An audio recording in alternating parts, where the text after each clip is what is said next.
I like to hear a good enthusiastic audience. And since it's raining outside, hey, what better place to come and learn about the C7 interiors than this seminar. This morning we have Lucy Lahood and Ryan Vaughan to give you all the specifics on the C7 interior design. And at the end, we're going to walk around, and if you have questions, you can ask your questions at that time. So, Lucy and Ryan. Good morning, everybody. First of all, sorry for the confusion. I know we kind of switched venues on you, but this screen in here is obviously much bigger, so it's going to be a lot easier to show you all the details and all the work that went into developing the new Stingray interior. And we're going to give you really the complete download, so it's everything from the earliest sketches and design ideas through to the final design, and then all the details, all the things that maybe you didn't notice about the interior that went into it, and color and trim, different option packages as well. So with that, we can get started. You know, when we started the project, it really was a clean sheet of paper. There was our clean computer screen, if you will. It was an all new design. There were really no carryover components. And so before we started sketching, before we started exploring the design that we wanted, it was important that we lay down a few goals for the design, things that we wanted to achieve. And that as we started sketching and coming up with ideas, we could target these ideas and really explore them through the design process. So the first goal, and really one of the more major ones, is a really driver-focused environment. So this is a driver's car. It needs to have an interior that's appropriate for that. So that meant designing an interior that wraps around the driver, that presents all of the controls to the driver in a very ergonomic way. So we wanted to bake that into the design and the sketching from the very earliest phase. Premium materials and world-class craftsmanship. This is important as well. You know, authenticity is a really important part of the car. So just like a vent or a spoiler or an aerodynamic aid on the exterior is there because it has a functional purpose, because it really earned its way onto the car, it needs to be there. The interior is the same way. Everything should be authentic. So if it looks like carbon fiber, it's real carbon fiber. If it looks like aluminum, it's real aluminum. There's nothing fake about the design at all. Advanced driver reconfigurable technology. This is pretty cool. This really lets the driver customize the interior and the technology of the interior to themselves, to their personal taste, and the type of driving that they're doing. So the instrument cluster, for instance, is a fully reconfigurable display. You can set it up according to several different modes and have it display the types of information that you want to see. And we'll get into more detail about that later. Dual seat strategy. This is very exciting too. We've got 2 seats for the car, a GT seat, which is kind of a great all-around sports car seat, and then the seat which is pictured here, which is the competition seat, more aggressive, more hardcore. If you're going to take your car into a track event or something like that, this is a great seat for that. An all-new steering wheel that is unique to Corvette, designed only for Corvette, from the ground up. It's an all-new armature, an all-new design. It's a very, you know, obviously this is your connection to the car, so it's right in front of you, so it has to be specific for this task and specific to Corvette. So with that in mind, we started a sketch blitz, and we asked for help from all of GM's design studios all around the world. So everywhere from Germany to South Korea to Sao Paulo, of course Detroit, Los Angeles. And you know, when you ask people and you ask designers, hey, we'd like you to sketch on Corvette, you get a lot of sketches. And we got hundreds, literally hundreds of sketches pouring in from all over the world. A lot of cool ideas, a lot of really different things, kind of some far out things. And it's really cool to see what people literally around the world think that future Corvette should be, what it should look like. And it was very cool, even for somebody in South Korea, maybe they've never seen a Corvette in person. Even so, the idea of the Corvette was so powerful that they could come up with a really cool design idea. But as you look through all these images, all these sketches, there's certain themes and certain ideas that kind of start to float to the top. And those are really worth exploring. And what this slide represents is kind of the final 3 themes, the finalists, if you will. For each one, there's kind of an initial sketch that's more loose, more of kind of the first idea. And then as you work on it, you refine it and bake in more detail, bake in more functionality. And so each sketch has kind of that early idea type sketch, and then more of a finalized, detailed, more highly rendered version of it. And so these were kind of, like I said, the 3 finalists that we had. And after reviewing and looking at them with design leadership, it was the sketch in the upper left-hand corner that I happened to have done, that just thought I'd point that out. Fortunately, that was the one. They made the right decision, and that's the sketch that they chose to go for it. So now we've got a sketch, we've got an idea that we want to go for, but that's really just the first step. That's like the first part of the first phase of the design process. After that, you have to see what this thing actually looks like in 3D. So up until this point, it's been 2D only on a computer screen. Now we're going to move into developing a full-size 3D clay model. And so you can see we've got kind of the sketches on the left, some kind of idea sketches, and then how they translate into the clay on the right. Now this is it's a full-size clay model. We put some seats from the C6 in it so you can actually sit in it, get a sense of what the space is like, how it feels, make sure everything is reachable, everything is ergonomic, and it just feels like a really great place to be. We can evaluate the spaciousness of the interior, make sure there's enough leg room, enough shoulder room, that sort of thing. And you're kind of constantly going back and forth between the clay and the sketch. Because you sketch something that looks like a good idea, you put it in the clay, and maybe it doesn't quite look like how you imagined it in your head or had it on the paper. So once you see it there in the clay, you go back into the sketch, you work on it some more, develop it more, you put it back into the clay, back into the sketch. So it's a really iterative process. And it's not just for this forward compartment either, the whole vehicle we use this process for. So here you can see a sketch from Kelly Crago, he's one of our designers, of the whole rear compartment of the car. And this is a whole project in and of itself. It's a pretty complicated area, but we've got to be able to store the target top in the back, of course. So there's a lot of design work and design thought that goes into even that rear compartment area. And you can see again, we've got the sketch, and then we've got a full-size clay model mock-up of it, so we can actually evaluate it in 3D. We can cube the whole clay model together, all these different parts and pieces, and basically have a complete clay prototype interior that you can actually sit in and experience. And then of course as time goes by, you do more work, you get more detailed, you start putting in, we start getting into finer and finer detail. So you can see here we've got vents represented, buttons represented, we've got a shifter in it, even things like you can see the A-pillars and the windshield header, sun visors, making sure those are working, those look nice and integrated. Basically, it's a real interior but made out of clay. And when you get down, after you go through this iterative process, you've really purified the design, finalized the design, and that's what this sketch represents. This really is kind of, after going through that initial phase, at this point, the design is pretty much set. We have it, we know it works, we know it looks great. And from this point forward, up until now, we've been kind of making big moves, we're moving inches. And from this point forward, we're really talking about millimeters or less in the development process of the car. So at that stage, we start working on what's called a vision model. And this is really important because up until this point, we've only seen sketches, 2D images, and the clay model, which is just clay, obviously. And a huge part of the interior and how you experience it is the materials. And in this case, that's a huge part of the design story for the C7 Stingray, or all the materials. The whole interior is cut and sew wrapped. It's made out of stitched pieces of material, stitched together by hand, applied, wrapped, the trim is wrapped by hand.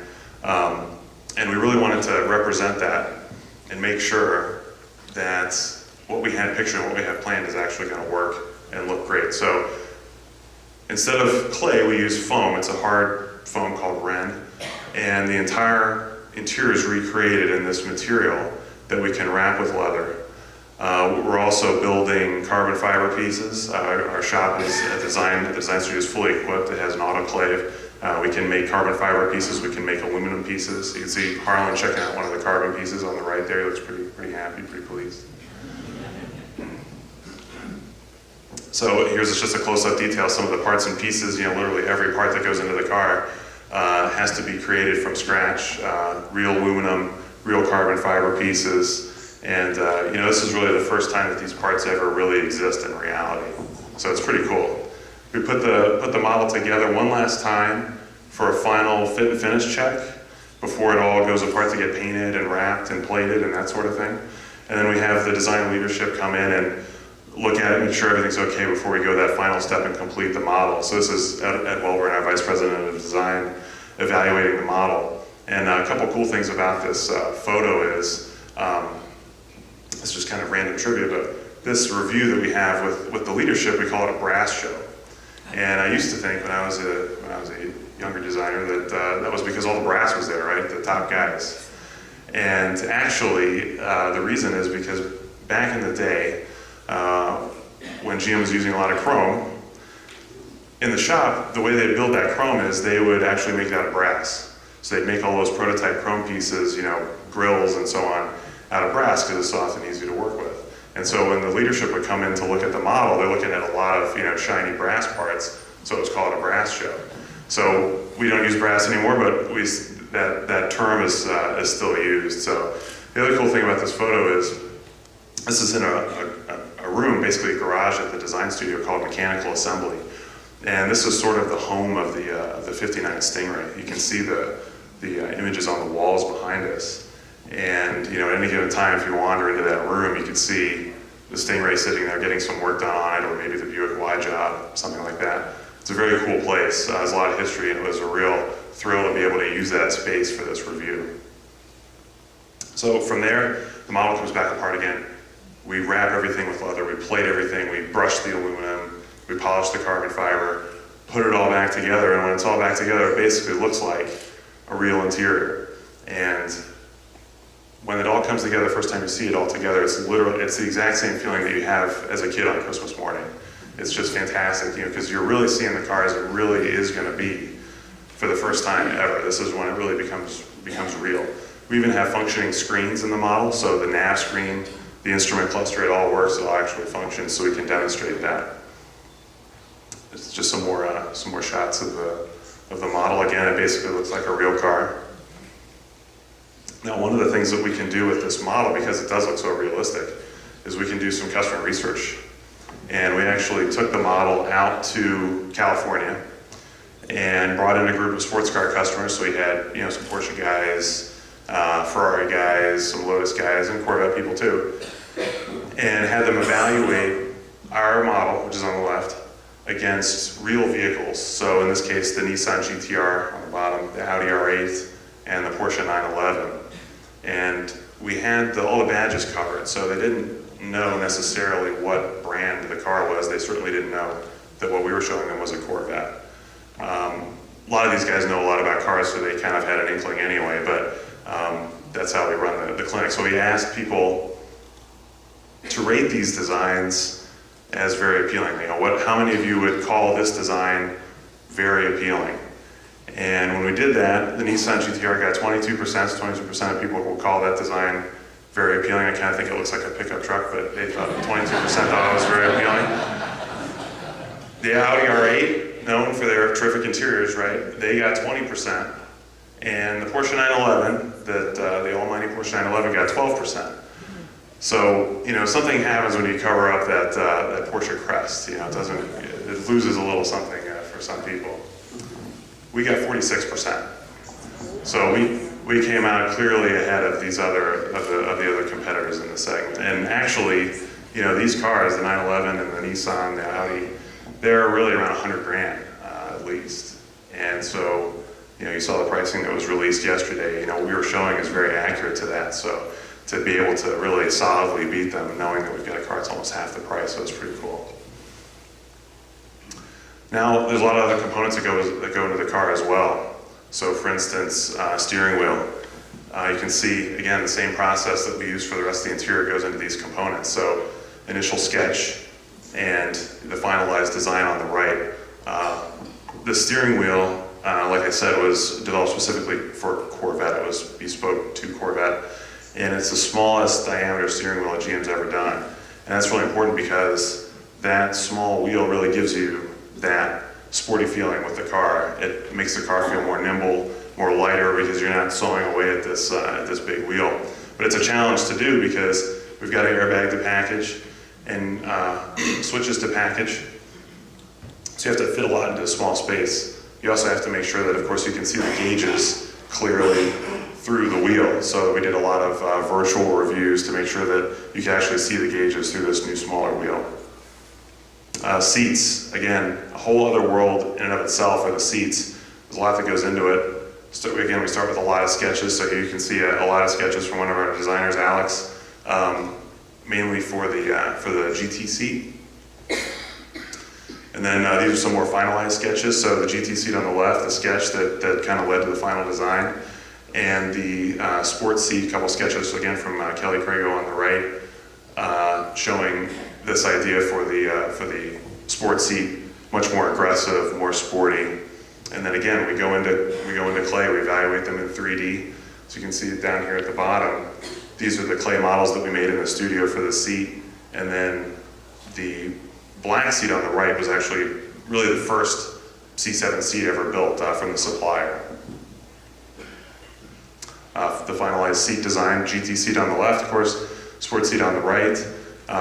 Both have rigid back panels, hard shell back panels. The competition seat's got a high gloss black finish, piano black finish. You can see that in the cars in the conference center. Yeah,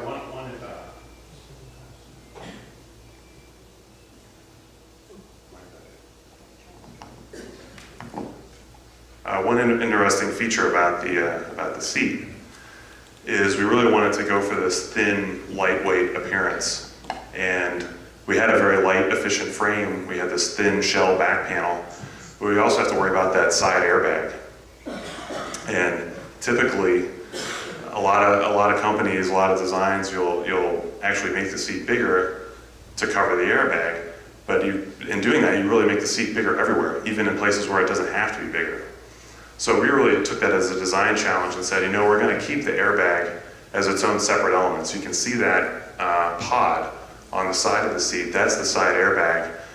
And we treated that as a separate design element and really styled it and designed it to look good in and of itself, and then kept the rest of the seat very thin and very light. And again, that goes back to this kind of authenticity and honesty about just not trying to hide it, it's being honest about it and making it look good. Another shot of the GT seat showing off the cross flag emblems that are chrome cross flag emblems on the top of the seat.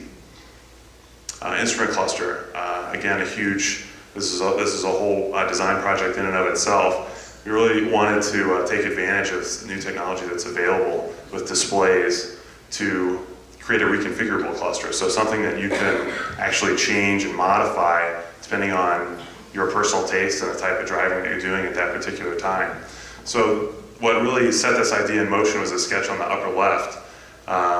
You can see that center portion with the big speedo in it. That's a screen. And then we've got hard gauges, actual traditional gauges with needles on either side. And you can see we kind of played with this idea and evolved it and looked at kind of different ways to do it. Evolving more towards the bottom right, that's pretty similar to the final design we ended up with. And then if we go to the next slide, you can see this is the finalized design. So that central portion of the screen, of the cluster, is a screen. It's an 8-inch reconfigurable high definition screen. And then on the left is a hard speedo, a traditional speedo. And then on the right are fuel and temp gauges. But that center screen, you can reconfigure and you can set up according to what type of driving you're doing and your personal taste. So there's 3 different modes. That first mode that we saw was a touring mode. And in that mode, the tack is, if you can go back to the touring mode, the tack, there's always a tack in the center. That was it's the most important gauge that you're going to be looking at a lot.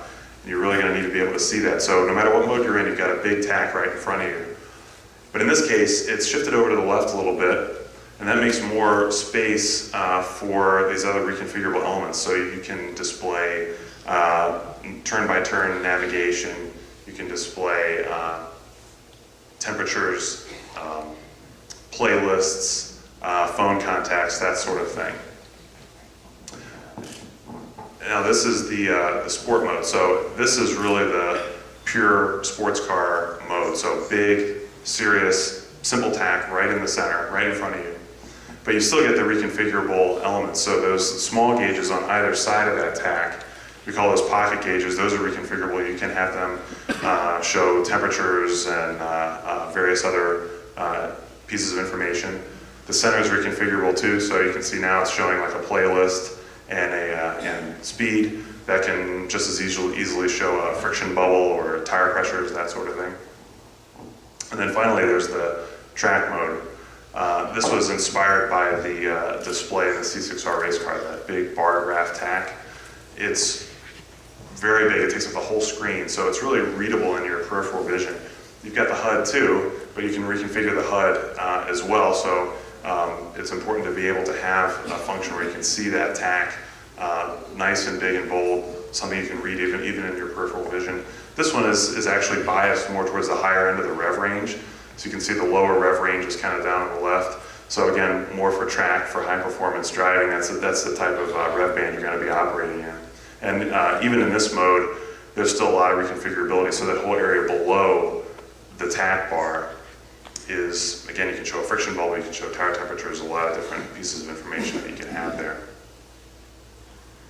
Now these modes you can of course change via the controls on the steering wheel, or you can have them linked to the vehicle mode. So the drive mode selector that's down on the console by the shifter, that can toggle between the several different vehicle modes, eco, touring, sport, track, and you can link that to the cluster functionality. So when you change the vehicle mode from, let's say, touring to sport, not only does that change suspension settings, change steering efforts and that sort of thing, but it can also change the cluster mode from touring to sport. So you feel this physical change in the car and the way it behaves, but you also see that visual change in the cluster as well. Now you can link this, so when you change the drive mode, it'll change the cluster mode. You can also unlink it, so if you like being in touring mode, but think the race mode is really cool in the cluster, you want to do it that way, you can do that as well. So you can set it up however you like it. Details. Lucy's going to go through some of those for you. We have some nice new features on the car that I wanted to walk through. Not all of them, but some of them. We have added a structural grab handle for the passengers, so now they can grab on both their right and left hand.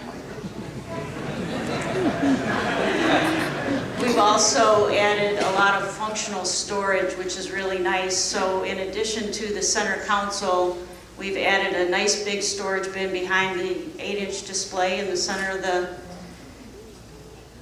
vehicle. And in that pocket, we also have a USB port, so you can plug in your phone, you can put the screen back up, and then you can have concealed storage while you're charging your iPod or your phone.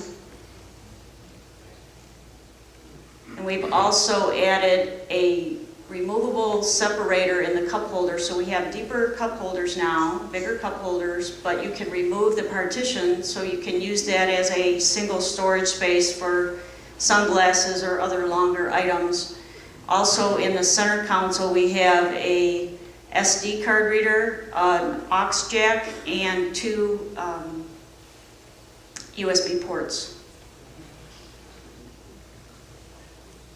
We've had the authentic carbon fiber trim on both the seat backs and on the IP trim plate. And what I wanted to mention is this is all hand-worked material, so they actually layer the carbon fiber in layers, put them in a form tool, and make the parts. And it's all a lot of handwork, as well as all the wrapping that we've done in the car. A lot of handwork is involved in that. This is the other carbon fiber piece, and it's on the GT seat. And we've also, in the seats, made some great improvements on that. We've included ventilation in the seats, and we've introduced the power recline now, so it's no longer a manual recline, it's a power recline. From an engineering standpoint, we've introduced an adjustable door trim feature so we can get good alignment to the instrument panel from the door on the driver's side, which the customer will never see, except for they'll see that they have a nice fit between the two parts. And we've also introduced an IP plaque at the bottom of the center stack, where if you order your car, you get the Corvette Stingray plaque, but you can also custom order a personalized plaque with your name and VIN and saying it's built for. And if you get a museum delivery, you can get a special plaque that says museum delivery, built for your name and your VIN number. We also have some accessories available in those plaques if you want to further personalize your car.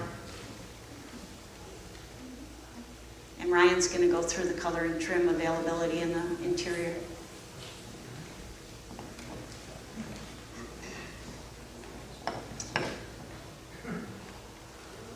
So this is how the interiors lay out from a color and trim point of view. Some of you have been looking at the order guide and trying to figure out what's going on. It's a lot easier to see the images. 3 trim levels: 1LT, 2LT, 3LT. The 3 is, they're all cut and sew wrapped, so they all are wrapped with accent stitching. But the level 3 is when you get the genuine leather wrap. It's I call it Provence on all the major interior surfaces. And the way it works is the color, there are 5 colors available. So jet black, gray, adrenaline red, Kalahari, or calamari as some people call it, and brownstone. And as you walk up through the levels, you get more and more color. So a 1LT, all black is obviously all black, that stays the same, but for a gray interior or a red interior, that color is on the seats in a 1LT. When you jump to a 2LT, you get seats and armrests. So the 2 armrests on the doors and the center console armrest. And the 2 is when the Kalahari becomes available as well. In the 3, that color moves on to the instrument panel, the dashboard, and the doors. So you can see for a medium ash car or adrenaline red car, a gray car or a red car, the color jumps onto those cockpit features. So that cockpit that wraps around the driver, the smaller cockpit on the passenger side, that's kind of the full color interior. Now for the Kalahari version, it goes to what we call a dipped interior. So instead of that breakup like we have in the gray and the red, it becomes a full Kalahari interior. So everything from that line down becomes that Kalahari color. So it's a very distinctive look, and it's unique to the Kalahari and to the brownstone. So you can see below there. It's a little dark, it's hard to see, but the brownstone interior is also dipped. So again, everything from that kind of upper line down becomes that brownstone color. It's a very rich kind of luxury look to it. Now the cars down here in the bottom right-hand corner have been the show cars that we've shown so far. So the 2LT Kalahari in the middle row, and then the Adrenaline Red 3LT, those were the reveal cars that were in Detroit. And the dipped Kalahari, the 3LT Kalahari, and the Brownstone were the 2 convertible show cars, the one in Geneva and the one in New York, and the one that was in New York is here. So that the blue convertible that's in the conference center has that brownstone interior. The blue, the Laguna blue, the light blue coupe that's in the conference center has a 3LT gray interior. Seats, again, showing both versions of the seat in each color: black, gray, Kalahari, red, and brownstone. There are a few suede packages available as well. So on a 3LT, you can order the upper garnish and trim, so the A-pillars, the windshield header, sun visors, the rear header, the rear quarter trims, that kind of the whole upper trim part of the car in black suede.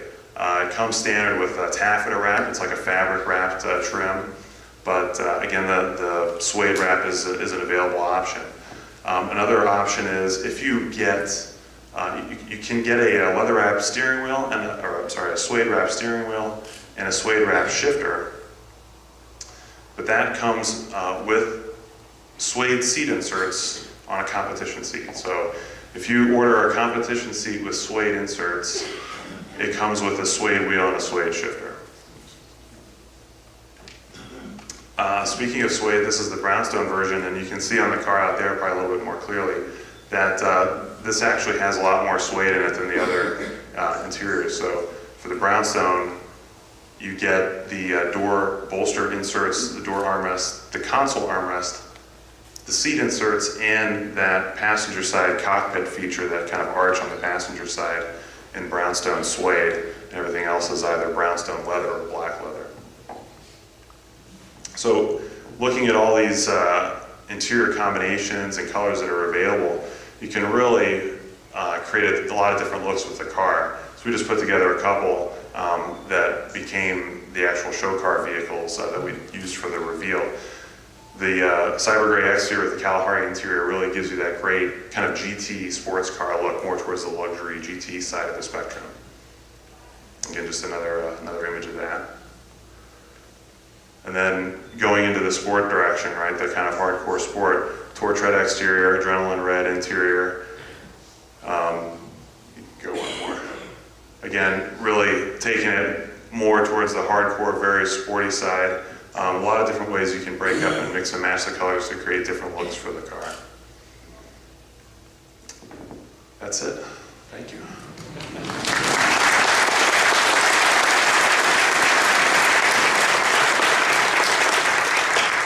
I know there's been a lot of questions. We've been getting a lot of questions about Kalahari and how that actually looks. It's a color that tends to look a little bit different in photos than in reality. So we've actually got a piece up here from the car that Lucy brought from the plant next door to anybody who's interested in seeing what the Kalahari actually looks like in person. You can come up here and take a look. Any other questions? Lear makes both the standard GT seat and the competition seat, from what I've been told. And the question is, in the order guide, it said that there's like a 4-month delay in the competition seat, but no one has said what the cause of the delay in the competition seat is. Does anybody, do you know? Well, the seats were being developed, together, but at a certain phase later in the program, because there's so much testing and validation that has to go on for the seats, we had to kind of take the GT seat first and validate that and make sure it was going to work, and then move on to the competition seat. So that's why there's a little bit of a delay there. Yeah, I guess I'm a little bit retro, but I still remember and love the white interiors, and I know you're not doing white, but I was kind of sorry to see that the cashmere is gone too. Mm-hmm. You just don't want the light interior? Well, we've got the Kalahari is on the lighter side. It's not as light as cashmere. And then the gray is pretty light as well. That's a pretty light color. How about pricing? What specifically? Different interiors from the 1LT to LT. The pricing, well, that was released yesterday. I believe it was about $2,500 or so, $2,800 for the 2LT, and then about $8,000 for the 3LT. They mentioned on the 3LT that there's Napa leather on the seating surfaces. Right. And the other leather is this Mulan leather. Right. Couldn't find anything about Mulan leather. Could you explain what that is? And is the Napa only on the seat surface on 3LT? Or is it extended to doors and dash as well? No, the Napa is the seat leather. The leather that we use on the doors and instrument panel is called Provence. It's a natural leather, just a different grade and a different grain. The Milan is also leather. And it's very nice. It's a little bit more hard wearing than the Napa. The Napa's got a very kind of refined feel to it, but the Milan is a little bit more hard wearing. So that's the difference there. And how much harder would you say the competition seat is from the regular as far as comfort? There's been a lot of questions about the difference since we can't sit in one. Right. Could you tell us firsthand, having sat in both, how it feels to you? For me personally, the competition seat, it is very aggressive. It holds me very well, but I haven't had a chance to take a long trip, unfortunately, yet. But I feel that it would be very comfortable even for a longer trip for me. But you know, it's such a personal thing. Everybody kind of fits into the seat a little bit differently. So, but for me, if you fit, you're going to be comfortable. Question? Yes. The larger guy, comparing it to a C6 seat, is it a smaller seat or comparable? I would say it's overall about the same. I think we've the overall size is about the same. The sports seat, the sports seat is definitely more aggressive. The GT seat is, I guess I'd say, slightly more aggressive than the current seat. But I think one of the major differences is that, you know, the current seat actually, the C6 seat, you know, it has decent bolsters. It kind of got this bad rep in the press for, you know, not having any support, but the support's there. It's just the seat's kind of not quite as stiff as it should be. And this new seat is much stiffer, so the kind of bolster support is similar, but because it's so much stiffer, it really works a lot better. I was wondering if you had given any consideration to perhaps adding track maps to the instrumentation. So if you're Yeah, we actually, that one sketch had a track map in it, so we've actually been toying with that idea, so. cool, okay. Still trying to figure it out how to make it work, but yeah. Do you have any thoughts about the wear characteristics of this microfiber as compared to the leather? I would say it's the same with the wear of the microfiber. All the materials we use meet the same wear. All the materials we use meet the same you know, durability requirements. So I would say it's about the same. Brownstone going to be available as a 2LT option? No, it's 3LT only. You mentioned ventilation as a seat. Can you expand on that? The seat's got fans actually buried in the foam that blow air through the perforated inserts. Is it treated in any way? Is it cooled? Or? It's ambient air from the interior. Yeah.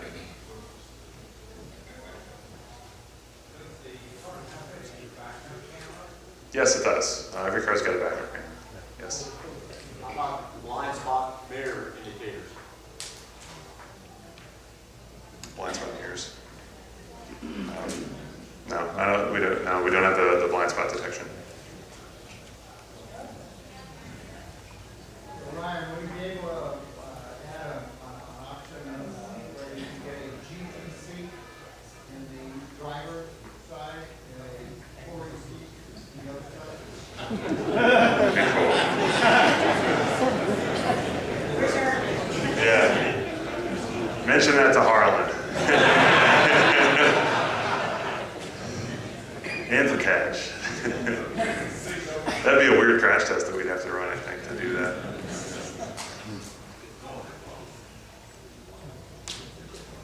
How rigid are the seat sliders when you're moving around, and what about the wear characteristics of the microfiber? And so, I mean, how's it going to look down the road, able to touching it and handling it and sitting on it and everything else? Well, the wear characteristics of the suede are, you know, the suede's, you know, very similar to what we were currently offering on the C6. We can get suede inserts in the seats. The wear characteristics are, I think, pretty much the same, very similar to the leather, so it shouldn't degrade. Easy to keep clean and Mm-hmm. get the skin oil out and all that? Actually had, this is sort of an embarrassing story, but I had a ZL1 Camaro that had suede inserts in it. It was a GM car, and had my dog in the back going somewhere, and she puked all over the suede inserts, and it cleaned up fine, and nobody knew until now. So now when I go back, I'm going to get in trouble, but no, it's very durable. No, it's very rigid. It's very rigid, yeah. And what milk was that ZL1? It was red with the machine wheels.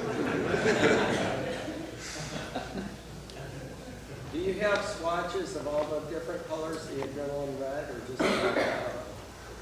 I don't know if we have any adrenaline red pieces here, but we've got the brownstone represented, of course the black, the gray, and the Kalahari. What level do you have to go through to get the HUD? 2LT, yes. Have you done pricing on the Z51 package? I believe that was released. I believe it was 2,800. Yeah. So for a 3LT, it would be 8,000 plus the. Correct. How similar a red is the adrenaline interior with the torch red exterior? Is it something that fights itself? Or? No, they go great together. Actually, the debut car that was in Detroit and at the actual debut and then at the show, and the one that was on Good Morning America, that's a torch red with adrenaline red interior in it. It's a very powerful look. Looks cool. What level trim does the heated seats come with? 2LT, I believe. Yeah, 2LT. Then, and when you get heat, you get vent as well, so that comes together. Car and Driver magazine had a convertible with the Kalahari, and the upper, it was a 3LT, the upper trim was a little bit different. It had one less panel than that picture. Which one is it? It's this way. This was the correct way. So you get. I think we're gonna have to figure out some prize to give him because that's like the most observant. That's great. Different color contrast stitching on the, like if you have a blue car, you have blue contrast stitching instead of red? That's not an option yet.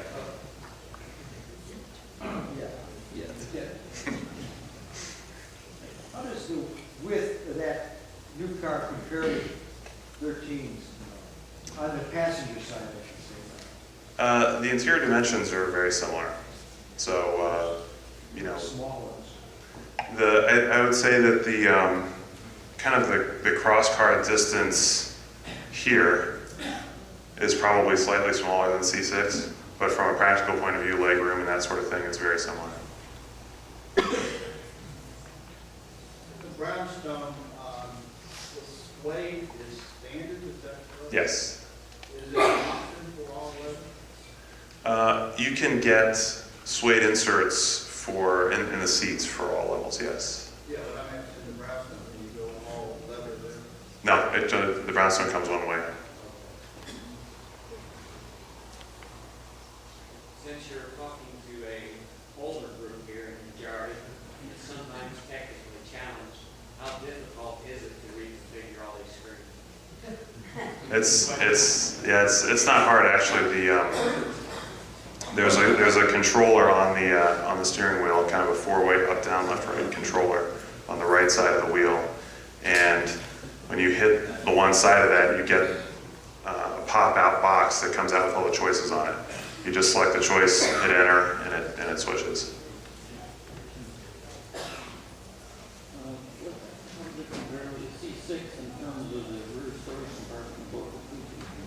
It's very similar. It's in practical terms, it's exactly the same. We have more cargo tie downs now in the rear compartment. So there's loops in the back, there's two on the floor, a couple on the side panels, so you can strap things down and secure things a little bit better. Small rear compartments, sometimes the battery depending on the car. Mm-hmm. Is the battery always? Yes, it is. Yeah, so the battery's on one side, there's another smaller pocket in the other corner of the car. Would you say the audio system has been upgraded, particularly the 10-speaker one? And have you heard it in comparison to C6? I haven't done a back-to-back of the audio system.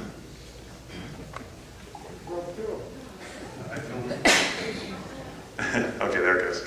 I don't know, have you done a back-to-back of the audio? Yeah. It's an improved stereo system. You have more speakers. Yeah, that's true. where you have the top stowed in the trunk, is there any room for any suitcase or anything in there? Does that take up pretty much the whole? There's still room left.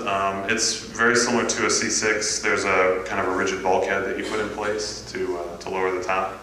And that separates the luggage area from the area where the top comes down into. So you still have enough space for, you know, I'd say an overhead bag or something like that. Right, okay. Can you pop the trunk on this one over here so we can see it? Yeah, sure. I think we can do that. Fantastic. Enough room for a set of golf clubs plus a suitcase? Sorry? Set of golf clubs plus a suitcase? I don't know. What do you think? Golf clubs and a suitcase. Golf clubs. Yeah.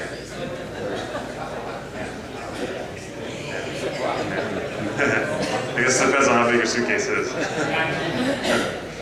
Is the nav screen display up there, is that shared with other GM platforms? Playing music or something? Oh, sorry.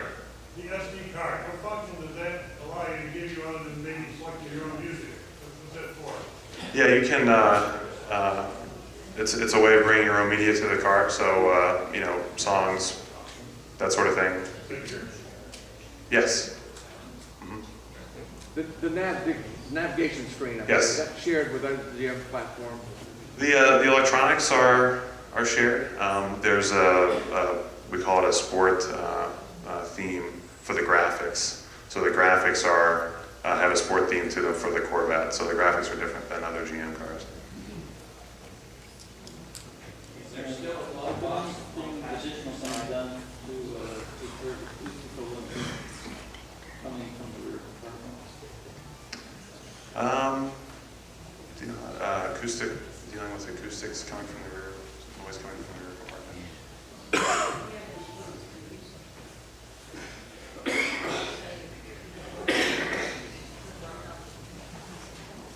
I'm not sure what the question was, but we have more acoustics to block out more of the noise coming from the rear. That was my question. Is there a glove box just for storage on the passenger side? Yep. Yes, and it's actually electronically actuated, so you hit a button to open it. And what that gives you too is if you have the top off, the top down, when you lock the car with the key fob, it locks the glove box as well.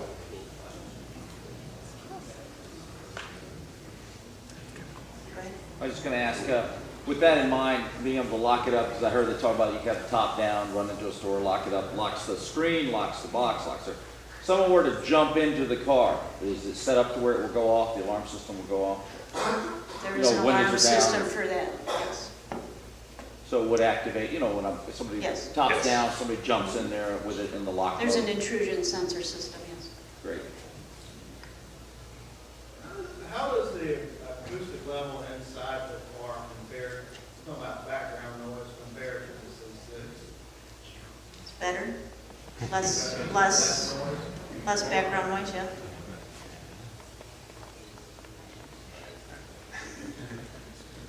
Will the new one have the MPP exhaust? Miles a while? For which? For, you know, Yeah, and NPP is available. Yes. Okay, very Yep. good. That comes standard with the Z51? I don't believe so. I believe it's still an extra. So I have to check with Harlan on that one. 1195. Yeah, it came on the transfer.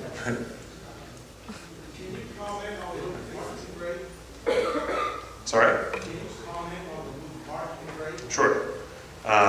This has an electronic parking brake, so instead of the mechanical handle, you flick a switch to actuate it and deactivate it.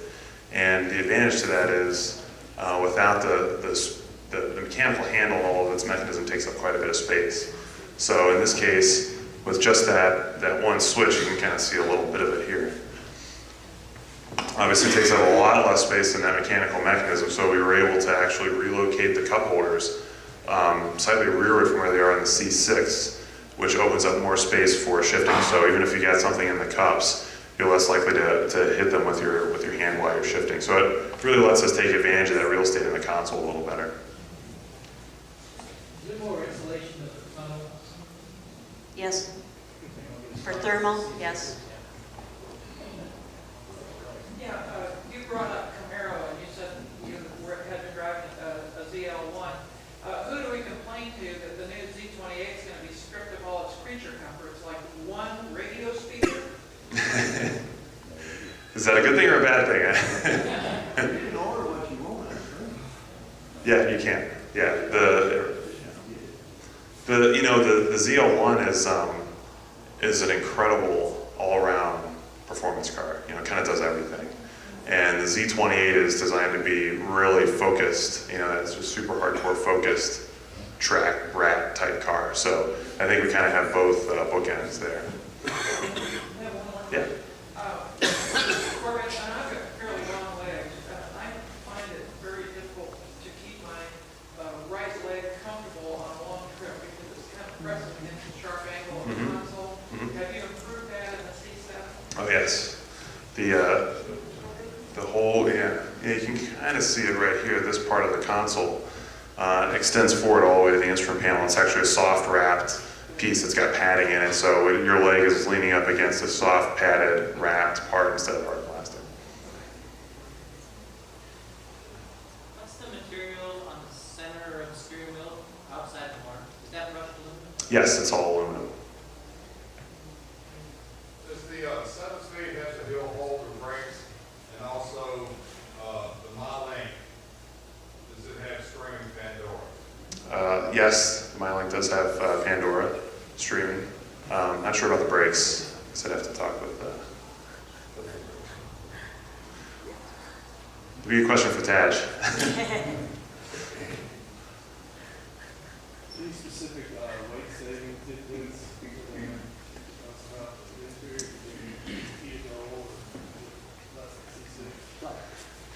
Well, I believe the chart that Tad showed yesterday had the interior at 17 kilos or something like that, more than, or 17 We pounds. added a lot of more than features, so all the features that we've added, we've optimized for mass. So we're a little bit, Magnesium seat back and some other features we've put into the car to get some of the mass down and give more features to the customer.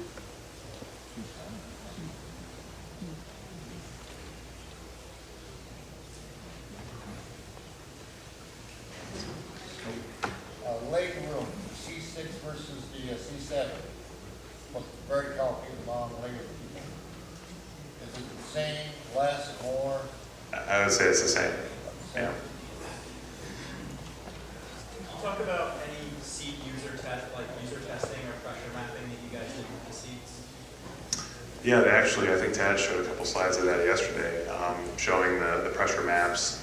Yeah, there's a lot of comfort evaluation and performance evaluation that goes into the seats. They equip them with sensors and drive them around tracks and do long distance rides on the road and that sort of thing. So I think Taj was showing the image, but yeah, you can see in the pressure map how much more of the body makes contact with these new seats than it did before, and that's really, an indication of how the shape of the seat is working a lot better now than it used to. Just more individual question for the two of you. Both of you have been working on this a long time, been around the interiors, putting together with the colors. Your personal choice and your personal choice of what you would take. That's If you won pretty the lotto tough. next week, That's pretty tough. what would you build yourself? Right now, today, I'd have to go with the Cyber Gray exterior and the 3LT Adrenaline Red interior. And with black wheels and red calipers as well. So next week I may have a different idea. I don't know. That's where I am right now. Her choice? I'm not as exciting as you are. I would go with the 3LT jet black with the green exterior. I like the green exterior. On the Adrenaline Red 3LT, the black portion of the dash, is that what type of, is the leather, is that the upgraded leather that just happens to be black, they decided not to go as far with the red? Right, exactly. Yeah, it's all the upgraded leather, but it's the black leather. Does the heads-up display stay about the same, or do you add a little bit more color or graphics to that? No, it's all new. It's new technology. It's multicolor, high res. It's very crisp, very clean looking. It's very nice. Yeah, it's a big step beyond where we're at today with C6. Can you talk a little bit about the convertible top? Materials that's going to go in there? I'm sorry, I missed the last part. The material that's going to go into the convertible top. Mm-hmm. I've read that it's really an upgrade to what's on the C6 top. It is, yeah. There's, Kirk Benyon is really the expert on the top, but it's multi-layered. This is more layers than today's top. It's warmer, it's quieter, and it looks really great because it's a really nice shape. It's stretched very taut. We had this in the studio. How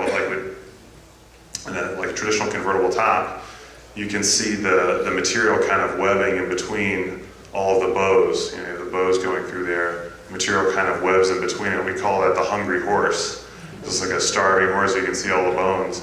And so with the new top, we really wanted to go beyond that and really get a clean, kind of smooth look to it. So and it actually it does do that. It's a very nice top. Well, I've noticed on some of the tan tops, you can get wrinkle marks. Mm-hmm. Will that new top show the wrinkle marks? Some of that's inevitable just because the top is folding. Black doesn't show it too bad. Right. The lighter color tops have a tendency to show it. The one car out here actually has a Kalahari top that's been cycled quite a bit, and it still looks Can we put that up? I think so. Yeah, I think it was up. Actually, no, it doesn't have a Kalahari top. I'm sorry, it's got the blue top. The gray top, is that like a lighter gray like the interior, or is it one of these almost looks charcoal? It's not as light as the interior gray. No, it's a little bit darker. But it's still fairly light.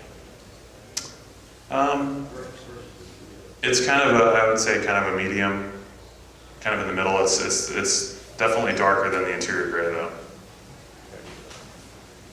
The color of the steering wheel, does it change in the 3LT or the 2LT to match the interior? The wrap itself is always black, but the stitching color changes. So if you get adrenaline red 3LT, you'll get it torch red stitching on the wheel.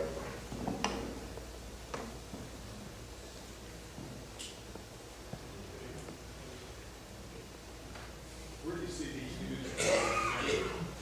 Sorry? Where do you see the units from the original two displays? Oh, it's on the display in the center. And if you have we showed how the screen goes down. If you happen to have the screen down, when you shift into reverse, it'll pop back up, so you can see the image.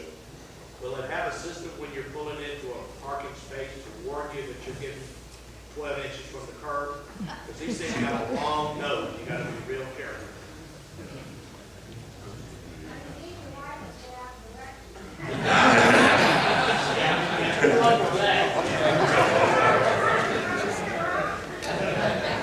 The parking sensors are rear only.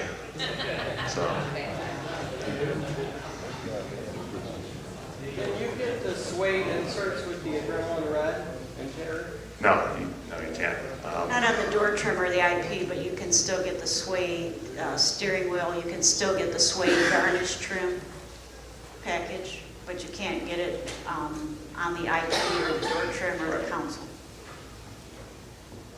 Okay, on the navigation system, will you be able to make a pre-plan a trip and then upload it to the car?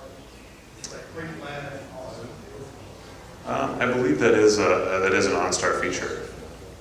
I believe so. You can definitely do destination download where you just tell OnStar where you want to go and ask them to download it to the Navi.